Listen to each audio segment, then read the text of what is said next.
ప్రేక్షకులందరికీ కూడా ముందుగా శ్రీ పరాభవనామ సంవత్సర ఉగాది శుభాకాంక్షలు తెలియజేస్తూ ద్వాదశ రాశుల వారికి కూడా ఈ సంవత్సర కాలం అంతా కూడా ఏ విధంగా ఉంది, ఎవరెవరికి ఆదాయం ఎంత, రాజపూజ్యం ఎంత, ఖర్చు ఎంత, అవమానం ఎంత, ప్రతి విషయాన్ని కూడా ప్రతి రాశి వారికి తెలియజేయాలి అనే సంకల్పంతో ఈ ఉగాది పంచాంగ శ్రవణమును ప్రారంభం చేస్తున్నాం. ఈ యొక్క పరాభవనామ సంవత్సరంలో వృషభ రాశి వారికి ఆదాయం 5గా చెప్పబడింది, వ్యయం 14గా చెప్పబడుతుంది.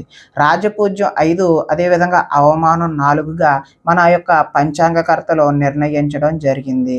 ఈ సంవత్సరం ఈ రాశి వారికి గురుడు 2026 జూన్ 1వ తేదీ వరకు కూడా ద్వితీయ స్థానంలో తామ్రమూర్తిగా సామాన్య ఫలితాలను ఇస్తారు.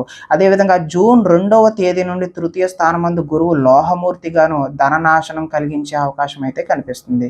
రాహుకేతువులు 2026 డిసెంబర్ 5వ తేదీ వరకు ఏకాదశము అదేవిధంగా పంచమ స్థానములందు రజితమూర్తిగా ఉండే సౌభాగ్యకరమైనటువంటి ఫలితములను, ఆ తదుపరి డిసెంబర్ 6వ తేదీ నుండి దశమ చతుర్థ స్థానములందు సువర్ణమూర్తులుగా సర్వ సౌఖ్యాలను కలిగిస్తారు. శని ఏకాదశ స్థానంలో సంచరిస్తూ ఉండడం వలన వృత్తి వ్యాపారాలు, వ్యక్తిగత జీవితం ముందుకు సాగుతుంది. ముందు చూపుతో పనులన్నీ కూడా పూర్తవుతాయి. ఆరోగ్యం సాధారణంగా ఉంటుంది. ప్రణాళికలను దీర్ఘకాలిక లక్ష్యాలతో మాత్రమే పూర్తి చేస్తారు.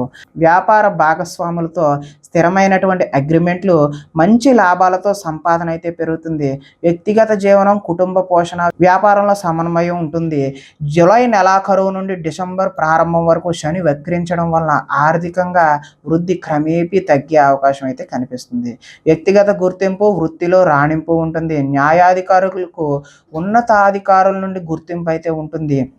అందరి నుండి ప్రశంసలు పొందుతారు. ఇనుము, సిమెంటు, గృహ నిర్మాణ సంబంధ వ్యాపారులకు అధిక ధనాదాయం అయితే ఉంటుంది. న్యాయవాదులకు, అకౌంట్ రంగం వారికి తగినంత ఆదాయం అయితే ఉంటుంది. సిమెంటు, ఇనుము, స్టీలు, మైనింగ్ మొదలగు వ్యాపారస్తులకు మంచి లాభాలు అయితే ఉంటాయి. షేర్లు, పెట్టుబడులు సామాన్యంగా ఉంటాయి. రైతులకు అనుకూలమైన కాలంగానే చెప్పవచ్చు. జలచర రంగం వారికి అనుకూలంగా ఉంటుంది. దానికి సంబంధించిన వ్యాపారులకు అదేవిధంగా పౌల్ట్రీ వ్యాపారులకు కూడా సామాన్యమైనటువంటి ఫలితాలు మాత్రమే ఉంటాయి. రైస్ మిల్లర్లు, పారిశ్రామిక రంగం వారికి అనుకూలంగా ఉంటుంది. తృతీయ స్థానమైన కర్కాటకమందు ఉచ్చ గురుని ప్రభావం వలన ఇతరులతో మెరుగైన సంబంధాలు అయితే పెరుగుతాయి. చేసే పనిని ఆసక్తితో చేస్తారు. తోబుట్టువులు, బంధువులు మరియు ఇరుగు పొరుగు వారితో అద్భుతమైన సంబంధాలు అయితే ఏర్పడతాయి. రచయితలు, ప్రచురణకర్తలకు సమాజంలో భాషాపరమైనటువంటి, సాహిత్యపరమైనటువంటి గౌరవాన్ని ఇనుమడింప చేయడానికి విశేషమైనటువంటి కృషి చేస్తారు. విద్యార్థులు గొప్ప జ్ఞాపక శక్తి కలిగి గొప్పగా విజయం సాధిస్తారు. ఈ వృషభ రాశి వారికి డిసెంబర్ మొదటి వారం వరకు దశమ చతుర్థ స్థానములందు వరుసగా రాహుకేతువుల సంచారం అనుకూలంగా ఉంటుంది. ఉద్యోగంలో వృద్ధి, వృత్తి వ్యాపారాల్లో తగిన గుర్తింపు, అదేవిధంగా ఆదాయం, గృహ విషయాల్లో సౌఖ్యకరంగా ఉంటాయి.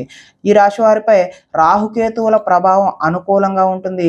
ఈ రాశి వారికి ఆర్థిక అభివృద్ధి, ఉన్నత చదువులు కలిసి రావడం, అన్ని పనుల్లోనూ కూడా ప్రయత్నాలు సఫలీకృతం అవ్వడం, అలాగే వీరికి ఇతరుల నుండి ప్రోత్సాహం కూడా ఉంటుంది. న్యాయాధికారులకు, ఉన్నతాధికారులకు గుర్తింపు ఉంటుంది. ఈ వృషభ రాశి వారికి శివారాధన చేయడం, అదేవిధంగా హనుమాన్ చాలీసా పఠించడం వల్ల మరింత చక్కటి శుభకరమైనటువంటి ఫలితాలు కలుగుతాయి. అదేవిధంగా వృషభ రాశి వారికి ఈ సంవత్సరం అదృష్ట సంఖ్య 6, 2, 6వ తేదీలు బుధవారం కానీ, శుక్రవారం కానీ, శనివారం కానీ కలిసి వచ్చిన రోజుల్లో మీరు ఏదైనా ముఖ్యమైనటువంటి పని మొదలు పెడదాము అని అనుకున్నట్లయితే ఆ కాలంలో మొదలుపెట్టిన పనులు చక్కటి శుభకరమైనటువంటి ఫలితాలు పొందే అవకాశం ఉంటుంది అని తెలియజేస్తూ, ప్రేక్షకులందరికీ కూడా ముఖ్య గమనిక ఏంటంటే, ఇప్పటి వరకు మేము చెప్పినటువంటి ఫలితాలన్నీ కూడా గోచార ఫలితాలు. అంటే ఈ యొక్క ఒకే రాశిలో ఉన్నటువంటి కోటాను కోట్ల అంతమందికి కూడా వర్తించేటటువంటి ఫలితాలు మాత్రమే. మీ యొక్క వ్యక్తిగత జాతకం తెలుసుకోవాలి అన్నా, ఏదైనా సమస్యతో ఇబ్బంది పడుతున్నా కానీ, మీరు అదృష్ట రత్నం గురించి తెలుసుకోవాలి అని అనుకున్నా, మీ వ్యాపారాలు వృద్ధి కావాలన్నా, వివాహాలు కుదరాలన్నా, ఏ సమస్యతో ఉన్నా సరే ఇక్కడ కనిపిస్తున్నటువంటి ఈ వాట్సాప్ నెంబర్కి మీరు వాట్సాప్ చేయొచ్చు, లేదంటే కాల్ చేసి అపాయింట్మెంట్ కూడా తెలుసుకోవచ్చు. ప్రతి సమస్యకు కూడా పరిష్కారం తెలియజేయడం జరుగుతుంది. సమస్య లేని మానవుడు ఉండడు, పరిష్కారం లేని సమస్య కూడా ఉండదు అనే విషయాన్ని గుర్తుపెట్టుకోండి. ప్రతి విషయానికి కూడా, ప్రతి సమస్యకు కూడా పరిష్కారం తప్పకుండా ఉంటుంది. అది కొంచెం లేట్ అయ్యే అవకాశం ఉంటుంది తప్పితే పరిష్కారం లేకుండా అయితే ఉండదు. ఈ విషయాన్ని ప్రతి ఒక్కరూ గుర్తుపెట్టుకొని భగవంతుడిపై భారం వేసి భగవంతుని ఆరాధన చేయడం వల్ల ప్రతి సమస్య నుండి కూడా అధిగమించడం జరుగుతుంది. నేను అశోక్ రెడ్డి, వాస్తు మరియు జ్యోతిష్య కన్సల్టెంట్. ధన్యవాదాలు. స్వస్తి.